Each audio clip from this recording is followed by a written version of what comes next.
All right. Well, thank you for seeing us today. And as you know, we want to talk really about ideas of anarchism and your thoughts on anarchism. And it's going to be a rather wandery chat. Okay. But hopefully we'll get somewhere. Yeah, see, never know. All right. I think in the middle 90s, you, in an interview that you gave, you talked about one of the problems with anarchism was that maybe it was too negative. It criticised but didn't offer a positive. Well, I don't. If I said that, I shouldn't have, because I don't agree with it. Right. In fact, you can take a look at the shelf up there. Yes, I was. Yeah. I mean, there are anarchist studies which offer proposals for society in such meticulous detail that they go beyond anything plausible, in my view. Like Abad de Santillán is a famous case. Who, in 1936, I guess, wrote a critique of the anarchist revolution in Spain, and he was an Argentine anarchist who was in Spain, and he it's called After the Revolution or something like that, and he laid out a very detailed program for what a largely anarcho-syndicalist vision of Spanish society, or for that matter any society, ought to be like. And there are many other proposals. I mean, I think the question about detailed planning for the future is not so much can we do it? Sure, we can do it in lots of different ways, but whether we know enough about human beings, about society, about institutions, the effects of introducing institutional structures into human life. Do we know enough about that to be able to plan in any detail what a society should look like, or should it be an experimental, guided by certain general ideas about liberty and equality and authority and domination, and just let people explore different ways of working through this maze and see what comes natural to them, how much variety there should be. What are you going to do with people who don't want to work, or people with criminal tendencies, or people who don't want to go to meetings, and there's millions of questions that come up. To what extent do you want to interchange jobs or delegate responsibility on the basis of interest and talent and so on? I mean, if somebody wants to be a carpenter or a nuclear physicist or a pianist, and somebody else wants to be an administrator, do you necessarily require that they interchange jobs as a matter of principle, even if they're all happy or if they don't? I don't think we know. There's both positive and negative comments you can make about that, but I don't think we know the answers. I was reading Isaac Puente, the Spanish libertarian communist theorist, who was arguing rather like that, and he was arguing that, well, if one becomes a teacher, one learns by experience, and if one becomes a doctor, one learns by experience. One isn't a doctor when one's 22. You learn, and maybe that's how anarchism ought to be seen. Well, at a very general level, I think we would all agree that people in the rough range of those who call themselves anarchists, which is pretty broad, there would be at least a general agreement that whatever social structures and arrangements are developed, they ought to maximize the possibilities for people to pursue their own creative potential. And you can't make a formula for that. No. People are too different, and they ought to be different, and the differences ought to be encouraged. And just like with raising children, you want them to find their own path. You don't say, here's the rigid framework. Sometimes people do, but shouldn't say, here's the framework you're supposed to follow. And my own view, I differ from some of my close friends on this, is that we should be cautious about trying to sketch out the nature of a future society in too much detail. It's not that it can't be done. It can be done. It can be done in interesting ways, different ways, and has been done. But I think the real question is, to what extent is it important to do it, and to what extent is it important to just try and experiment and chip away at existing structures and so on. Actually, another problem, which I think must be faced is that at any particular point in human history, people have not understood what is oppression. Mm-hmm. It's something you learn. Mm-hmm. I mean, if I go back to my, say, parents and say my grandmother, she didn't think she was oppressed by being in a super patriarchal family where the father would walk down the street and not recognize his daughter when she came, because you're not supposed to, not because you didn't know who she was, but because you don't nod to your daughter. Sure. So that didn't feel like oppression. That just felt like the way life works. I mean, what psychic effects it had internally, that's a complicated question.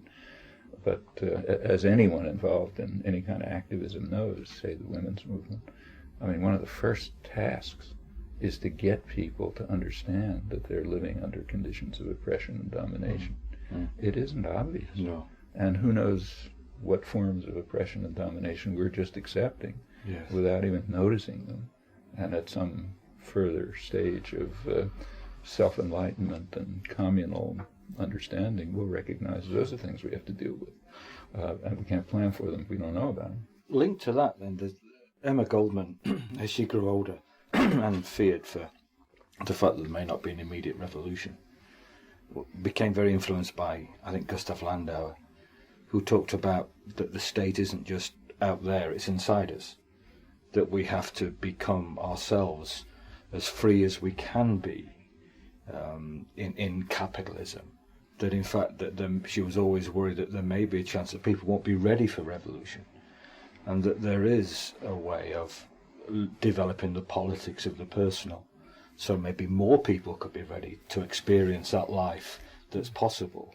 That's quite true. I mean, people, in fact, there are, the people who understand this the best are those who are carrying out the control and domination. I mean, in the more free societies like the United States and England, where popular struggles have won a lot of freedom over the years, and the state has limited capacity to coerce, it's very striking that it's precisely in those societies that elite groups, the business world, state managers and so on, recognized early on that they're going to have to develop massive methods of control of attitude and opinion, because you can't control people by force anymore. And therefore you have to modify their consciousness so they don't perceive that they are living under conditions of alienation, oppression, subordination, and so on. In fact, that's what, I mean, probably a couple of $1 trillion a year spent on this in the United States, very self-consciously. I mean, from the framing of television advertisements for 2-year-olds to what you taught in graduate school economics programs. It's designed to create a kind of a consciousness of subordination, and it's also intended specifically and pretty consciously to suppress normal human emotions. So normal human emotions are sympathy and solidarity. I mean, not just for people. I mean, for stranded dolphins. It's just a normal reaction of people. And if you go back to, say, the classical political economists, people like Adam Smith, this was just taken for granted as the core of human nature. Any society's got to deal with this. Well, one of the main concentrations of advertising and education is to drive that out of your mind. And it's very conscious. In fact, it's conscious in social policy right in front of our eyes today. So they take the effort to destroy Social Security. What's the point of that? Well, the point is, there's a lot of scam about financial problems and this and that, which is all total nonsense. And of course they want, they'd like Wall Street to make a killing, but underlying it all, I think, is something much deeper. Social Security is based on a human emotion, a natural human emotion, which has to be driven out of people's minds, namely the emotion that you care about other people. You care. It's a social response, a community responsibility to care whether a disabled widow across town has enough food to eat, or whether a kid across the street can, go to school or something. And you have to get that out of people's heads. You have to make them say, look, you're a personal, rational wealth maximizer. If that disabled widow didn't prepare for her own future, it's her problem, not your problem. It's not your fault that she doesn't have enough to eat, so why should you care? There is no such thing as society, as Margaret Thatcher said. Yeah, I mean, there's only you maximizing your own wealth and subordinating yourself to power and not thinking about anyone else. And that has an effect. You can see it in attitudes. Now, just get back to your point. Same is true of those who are trying to change society to more decent forms. Yes, you're going to have to deal with people's consciousness and awareness. And as I say, every organizer knows it. I mean, take the women's movement as a striking example. It begins with consciousness-raising groups, where people talk to each other and bring out elements of their lives that they may not perceive very clearly. And it's true across the board, in educational institutions and factories, everywhere else.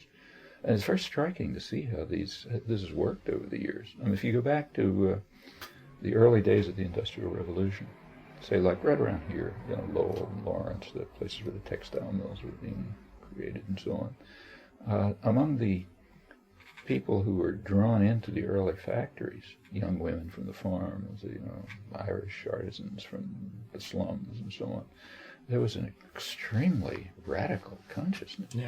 It was just natural. They didn't read Marx or anything like this, never heard of European radicalism, never heard of anarchism or anything else. It's just the natural assumption. It's in their, they had a very free press, something that's been lost. But the free press of those days expressed, just took for granted that wage labor is pretty much like slavery, and that those who work in the mills are on them, obviously. Why do we need these bosses telling us what to do? And that the whole factory system, industrial system, is just crushing our cultural values and creative impulses and turning us into robots and so on and so forth. All of this was understood, taken for granted. You go out to a working class neighborhood today, you won't find that. And that has to be, it's not that people have to be taught it, it has to be brought out from their inner nature, where it's been suppressed by very conscious efforts. Actually, it's very striking to see how conscious this is. So, about like a century ago, Taylorism was introduced into industry. Taylorism, Frederick Taylor was so the idea was to turn workers into robots. So every motion is controlled, and they don't have any choices, and they become essentially robots. It was like everything else. It was initiated in the military system, because there you can carry out experiments cost-free and public and cost and take risk-taking and so on. But then it was transferred to industry, it's the mass production system and so on. And it did. Lenin was very enamored of it. It was terrific, because he basically had the same conceptions as capitalist managers. And the idea was to robotize work. But it was very quickly recognized that, like the 1920s, that what they called on-job control, turning a person into a robot on the job, can be extended to off-job control. That is, controlling every other aspect of life the same way. So why should people not be robots in their entire life?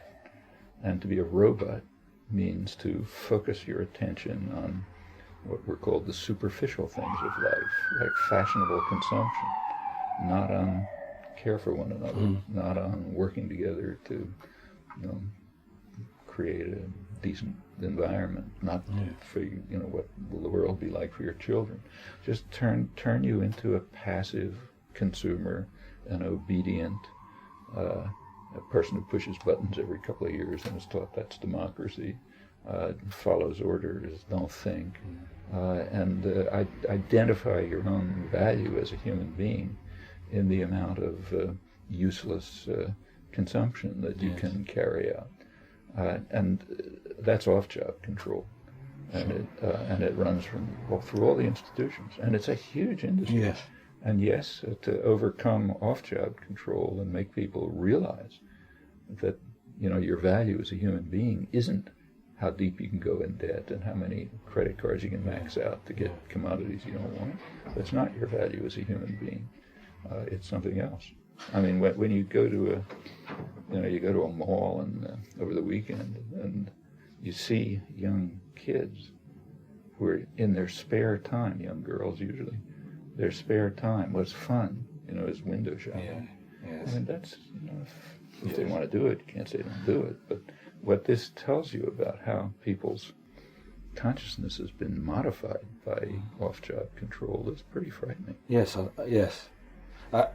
Linked to that as well, one of the things that I think is striking when you look at the history of anarchism is that at its most popular, it was almost an organic movement and answering community needs.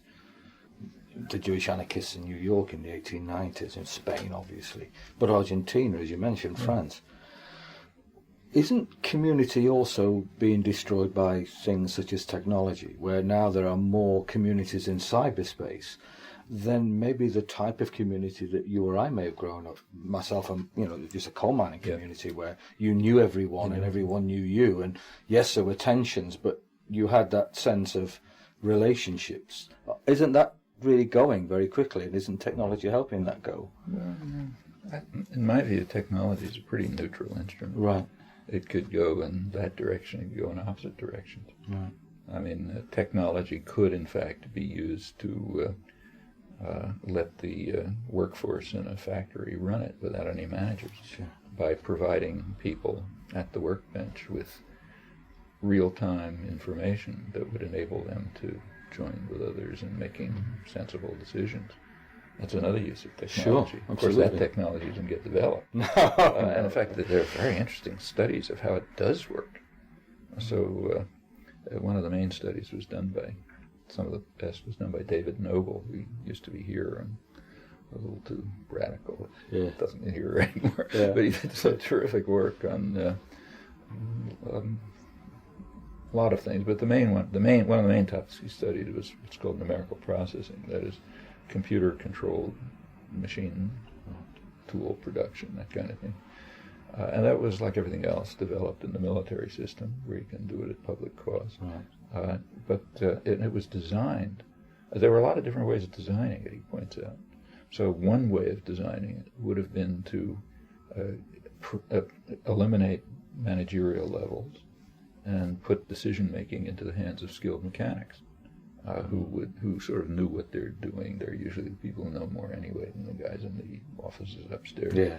And I'm sure it was true in the coal mine. Yeah. The guys in the coal mine work, the guys down there, not the one who's sitting in an office in New York somewhere.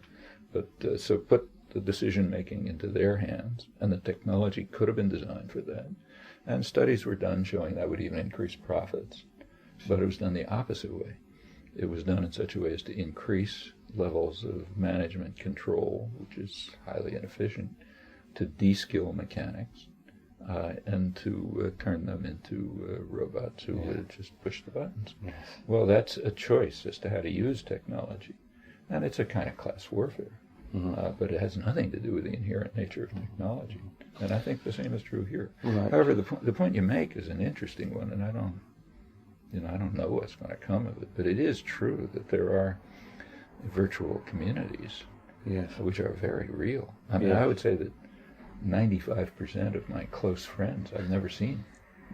Yes. We just interact all the time on the internet. And, my age, I figure it's perfectly reasonable, but when I see my grandchildren do it, I don't like it much. I mean, I think they have to learn things about face-to-face communication. Well, just going, because I mean, my son does instant messaging, and he instant messages with people whom, when he's at school, he can hardly talk to. Yeah. But it provides a neutral framework. But I worry enormously because I'd rather he spoke and interacted. I agree with you. I don't know what kind of effect this is going to have on young kids growing up. Right. I mean, they live in an imaginary world. Yeah. And even interacting with people who are adopting false personalities. when kids used to play Dungeons yeah. and Dragons, well, okay, Yes, I wasn't, yes. I didn't love it, but I didn't see anything much wrong with it. On the other hand, when a lot of your life is in an imaginary world with characters who you have created themselves, and you don't have face-to-face human interactions with, that can have psychic effects, which I don't think we understand, but could be pretty malevolent. Taking that a step forward, you know that there is a tendency, certainly in the last 10 years in anarchism, we call it primitivism, anarcho-primitivism, who suggests that capitalism is so rotten, the technology involved in capitalism is so rotten, that we just ought to just get rid of the whole thing. It's so destructive, so corroding, so horrible that it's just damaging people. Let's just get rid of it and step, back or forward, in their eyes, to a more natural, organic world at one with nature. Is that possible? I mean, I sympathize with the people who say that, but I don't think they are realizing that what they're calling for is mass genocide of billions of people, because the way society is now structured and organized, urban life and so on and so forth, if you eliminate these structures, everybody dies. For example, I can't grow my own food. It's nice idea, but it's not going to work. Not in this world. And in fact, none of us want to live a hunter-gatherer life. There are just too many things in life that the modern world offers us. But just in plain terms of survival, that's calling for the worst mass genocide in human history. Yes. And unless one thinks through these things, it's not really serious. Yes. I agree. Sorry, a couple of quick things now. A lot of people I know in Europe know you through your introduction to Daniel Guérin's book, Anarchism. And we, a slight while ago, AK Press put out his No Goes No Masters in English. Right up there. It's a great book. It's obvious that for Guérin, he was very keen to blend what I think he felt were the best aspects of anarchism and the best aspects of socialism into this libertarian socialism. Libertarian socialism is what he called it. Do you think that those two terms, libertarian socialism and anarchism, are synonymous, or do you think there are real differences? Well, I don't think you can really say, because the terms of political discourse aren't well defined. Sure. I mean, capitalism, trade, state, pick any one, they're pretty loose terms, which is okay. It doesn't make sense to try to define terms carefully when you don't have any explanatory theory to embed them in. But the fact is that we can't really answer the question. Anarchism covers too many things. Libertarian socialism covers too many things. But I sympathize with what he's trying to do. I think it's the right thing. I think if you look carefully, there are really close similarities and relationships among the anti-state, the more anti-statist, anti-vanguardist left elements of the socialist movement, the Marxist movement, in fact. Say people like Anton, Pannekoek, and others.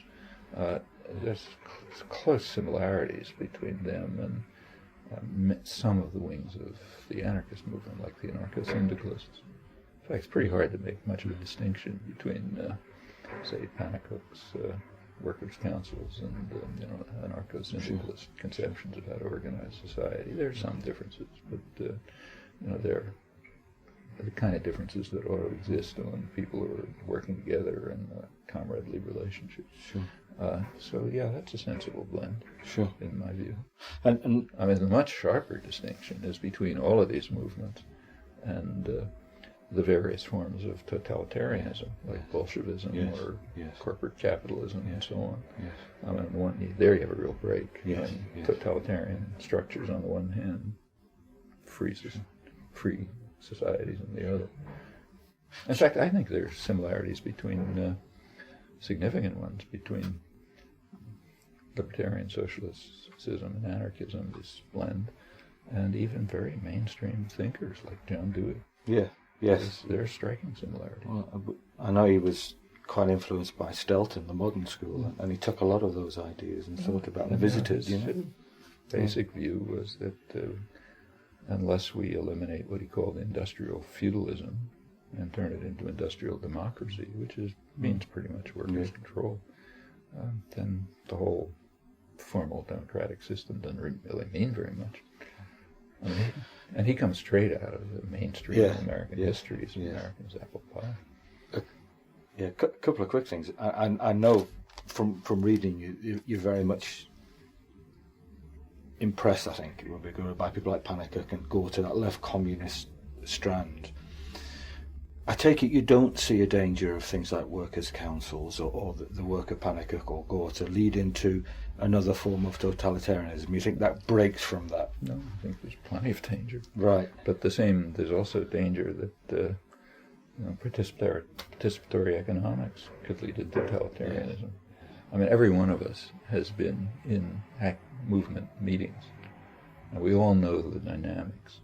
If you're whatever you're working on, putting a traffic light on the corner, or organizing resistance against the Vietnam War, whatever it may be, there's a meeting of people, and we differ in our levels of tolerance for boring activities. I mean, some people just drop off pretty fast, like me, for example. I just can't tolerate too much of it. Other people are really committed to basically controlling it. And there is a natural dynamic in which the most free, cooperative, libertarian structure can turn into an authoritarian one, just by virtue of who's going to stick around and, take enough control and finally make the decisions, and everybody wants to go do something else, and so on and so forth. Those are always dangerous. The last person standing. And you'll never overcome them. We're all perfectly familiar with it from groups of friends, affinity groups working on something or other. Yes. So yes, those are always problems to deal with, and you can't, there's no magic formula for preventing that from happening. Okay, and linked to that, I guess, is what you feel about the role of class in change in anarchism. There's no doubt that certainly I think in America there is a tendency in anarchism, in new anarchist thought, to see classes belonging to the past. It really isn't the most relevant loci of change anymore. How many of those people have worked in your coal mining community, let's say, or on a factory floor, or as data processors in industry? I mean, if those are your jobs, you don't have any problem with class. Right. You know who gives the bosses and who gives the orders and who takes them, and you know why. You understand the capital concentration that lies behind the choice of those who give the orders and those who take the orders. Now, those are class differences. Often some other domain you can say, I don't see them, but enter into the real life of people who live and work in society, and I don't think they have much problem discerning class differences and their significance. There's a huge difference between giving orders and taking. Yeah. Yes. And even if it's true that the people who are giving orders are taking them from somewhere else, but that's the nature of totalitarian systems. I mean, it's not the top guy gives the orders to the bottom guy. There's levels of transmission through which orders are taken and given, managerial supervision and decision-making of various kinds, and that creates a whole variety of fundamental class differences. And there are plenty of people who just take the orders, or else starve. Yeah, choice. Sure. And in fact, we see class issues arising all the time. I mean, take, say, real concrete issues. Like one of the very concrete issues right now is what's called outsourcing. Mm-hmm. What attitude should people take toward outsourcing? And they're conflicting values. I mean, first of all, outsourcing is a very misleading term. Outsourcing is internal to totalitarian institutions. I mean, if GM outsources, that means they are transferring jobs to a company, a firm under their control, which is able to escape labor laws, environmental constraints, and so on, and to give them cheap inputs for the next stage of manufacturing. But that's all internal to command economies. So outsourcing is, it's kind of like a pretense. That's something to do with the free market, or doesn't. It doesn't. It has to do with internal workings of command economies. All right, what should our attitude be towards it? I mean, if people here are losing their jobs because you can get a worker at 10% of the cost in, say, India or China, should we be for it or against it? Well, there's arguments both ways. And I think all the arguments are highly misleading because they're accepting a framework that we shouldn't accept. I mean, if you accept the framework that says totalitarian command economies have the right to make these decisions, and the wage levels and working conditions are fixed facts, and then we have to make choices within those assumptions. Well, then you can make an argument that poor people here ought to lose their jobs to even poorer people somewhere else, because that increases, economic pie, and you go through the usual story. But why take those assumptions? Yeah. I mean, there's other ways of dealing with the problem. For example, rich people here, like people like me, for example, who are on top few percent of the income ladder, we could cut back our luxurious lifestyles, pay proper taxes, all sorts of things. And I'm not even talking about Bill Gates. I mean, just people who are reasonably privileged. Instead of imposing the burden on the poor here and say, well, you poor people have to give up your jobs because even poorer people need them over there, we could say, okay, we rich people will give up some small part of our ludicrous luxury and use it to raise living standards and working conditions elsewhere, and to let them have enough capital to develop their own, economy by their own means, and then the issue won't arise. But it's much more convenient to say poor people here ought to pay the burden under the framework of command economy totalitarianism. That's the easy way. But if you think it through, it's certainly not the only way. No, it's not. No. And almost every social issue you think about, real one, live one, the ones right on the table, Sure. Has these properties. Right. We don't have to accept and shouldn't accept the framework of domination of thought and attitude that allows only certain choices to be made. And those choices almost invariably come down to how to put the burden on the poor. Yes. That's class warfare. Yes. You don't want to call it class, don't use the word, but it's class warfare, even by real nice people like us who think that it's good to help poor workers in China. Yeah. But within a framework of class warfare which preserves our own privilege and transfers the cost to the poor here. And these are Critical. Again, matters of raising consciousness among very decent people, our friends. Aye. Here's a more grim question, I guess. Voltairine de Cleyre, in the 1900s, in an essay, talks about the hope she has of a peaceful change into a better world, and talks about then the masters who are creating such a system that they're going to reap a horrible whirlwind. Now, are we still in a situation where a peaceful transition to a freer, better world is possible for us? Or can we not say, or is it unlikely as the years go on? Actually, nobody knows. Right. But my own subjective judgment, low credibility subjective judgment, is that the opportunities for peaceful change are considerably greater now than they have been in the past. Right. And the reason for that is that the repressive apparatus of state and corporate power has been reduced. You can't break up strikes with Pinkerton guards anymore.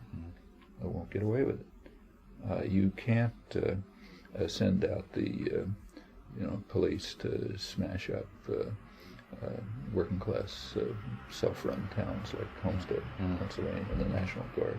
You can't get away with that anymore. Well, all that makes a difference. I mean, enough victories have been won. Yes.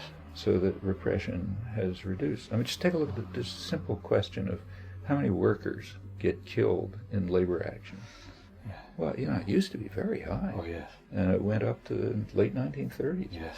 I can remember it as a kid, workers getting killed in labor actions by security guards, Pinkerton's, police, and the rest of it. That has stopped. Yes. Maybe occasionally it'll happen, but it's a substantial change. Certainly, when we look at the Emma Goldman papers, we look at the New York Times, or we get students to look at the daily papers of the 1890s. I think every week there's an unnamed worker just killed. being killed. I saw it as a kid. Yeah. And childhood memories of watching police wade into groups of women strikers outside a textile plant and just beating the shit out of them. Well, I don't think you get away with it now. No.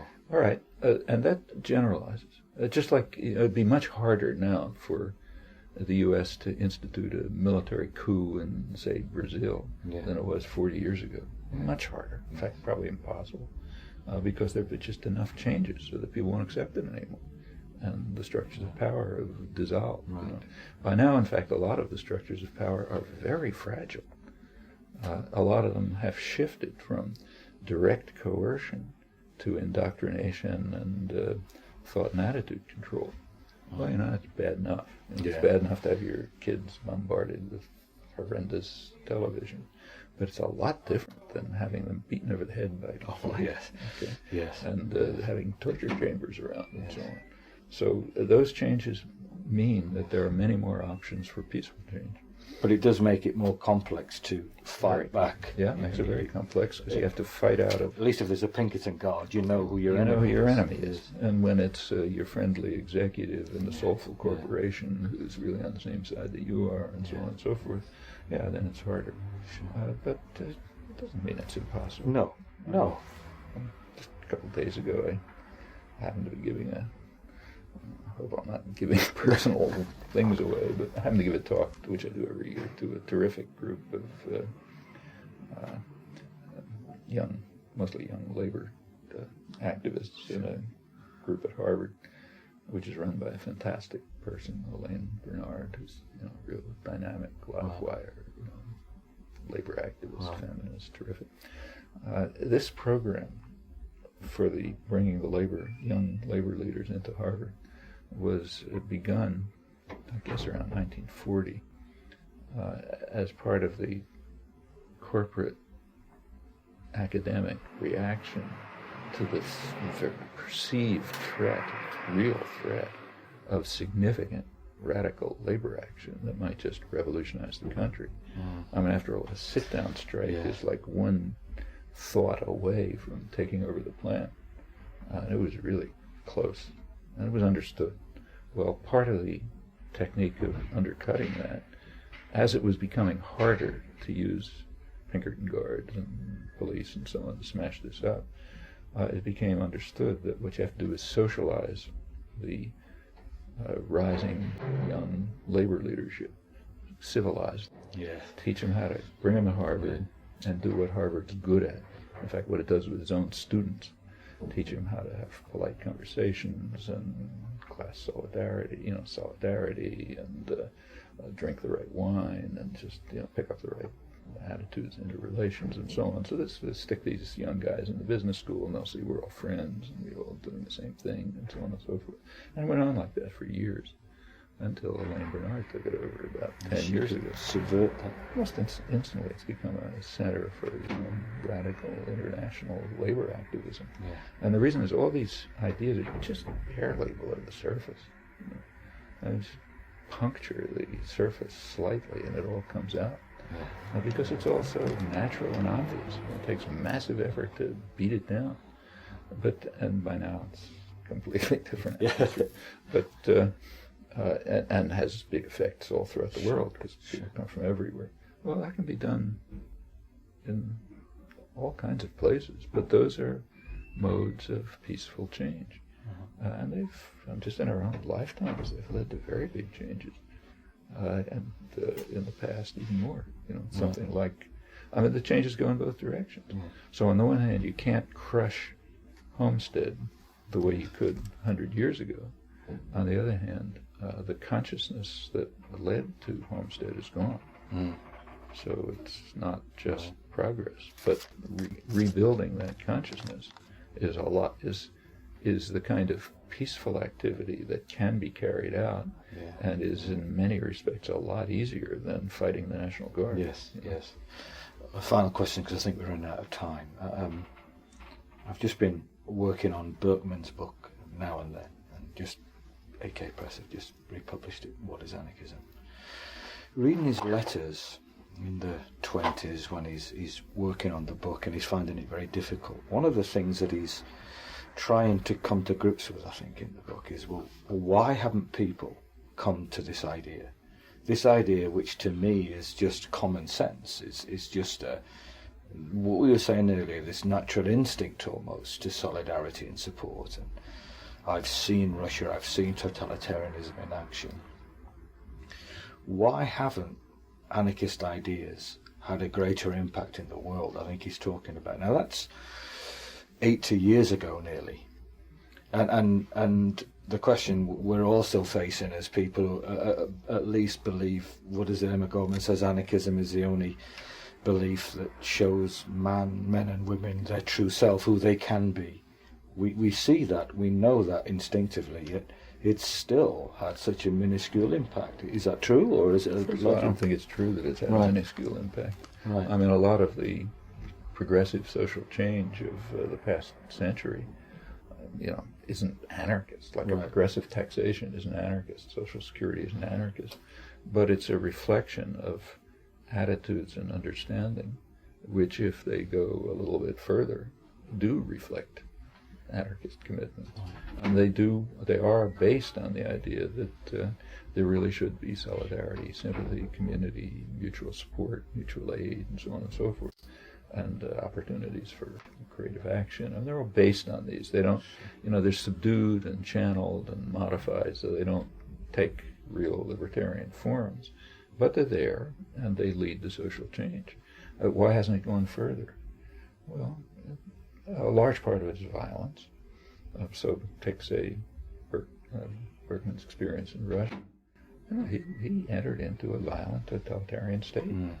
I mean, up until the Bolshevik takeover, coup, revolution, whatever you want to call it, up until that, there were very significant popular libertarian, sometimes anarchist initiatives all over, running from peasant anarchism in the Ukraine to workers' councils, the Soviets, and so on and so forth. Well, they were simply smashed by force, by great violence. I mean, Lenin and Trotsky were totalitarian extremists, and they had a theory behind it. They were kind of dedicated Marxists who believed that a backward, primitive country like Russia can't go to socialism. The master's principles tell us that. And therefore we have to drive the country by force through the stages of essentially state capitalist development, and then ultimately something will happen. I mean, they weren't repeating the master accurately. This required suppression of many years of Marx's later work, which were literally suppressed when he was studying the peasant societies in Russia and so on and so forth. But that doesn't really matter. I mean, the point is they had a conception, they used it, they had the force. It wasn't easy, to destroy Makhno's movement or Kronstadt or to eliminate the Soviets and so on. It wasn't a trivial operation, but it was carried out. And Berkman saw it, and he saw a vicious totalitarian society arising very much the way anarchists had predicted. Yes. I mean, Bakunin spelled it all out. In fact, even Trotsky in his early work before he joined it said what was going to happen, as did Rosa Luxemburg and others. But it happened. So, and that's their variant. Our variant was different. Berkman was writing right after Wilson's Red Scare, which made the Patriot Act look like a Tea Party. It was a violent repression run by the progressives, Woodrow Wilson and others, and not just affecting, anarchists, not just Emma Goldman, who was kicked out, but even people pretty much in the mainstream, yes. like Eugene Debbs, leading labor figure. Yeah. Wilson was completely vindictive. Tossed him into jail because he raised some questions about the nobility of Wilson's war and refused even to grant him an amnesty when everyone else was granted an amnesty. This was real vindictive. And it really crushed independent thought, crushed labor, had a big effect. So it was violence. Alongside the violence, there is the rise of massive propaganda. That's the rise of the public relations industry to try to control attitudes and beliefs. But quite apart from that, there's something quite simple. There are disciplinary effects to the way life is organized. Take, say, students today. Students today have are more, in some ways, in a lot of ways they're freer than they were 60 years ago, their attitudes and commitments and so on. On the other hand, they're more disciplined. Yes. They're disciplined by debt. Yes. Yes. Part of the reason for arranging education so you come out with a heavy debt is so you're disciplined. Or let's take the last 20 years, the neoliberal years roughly, what's called globalization, but neoliberalism. A lot of it is a very striking part of it is just aimed at discipline. It wants to eliminate freedom of choice and impose discipline.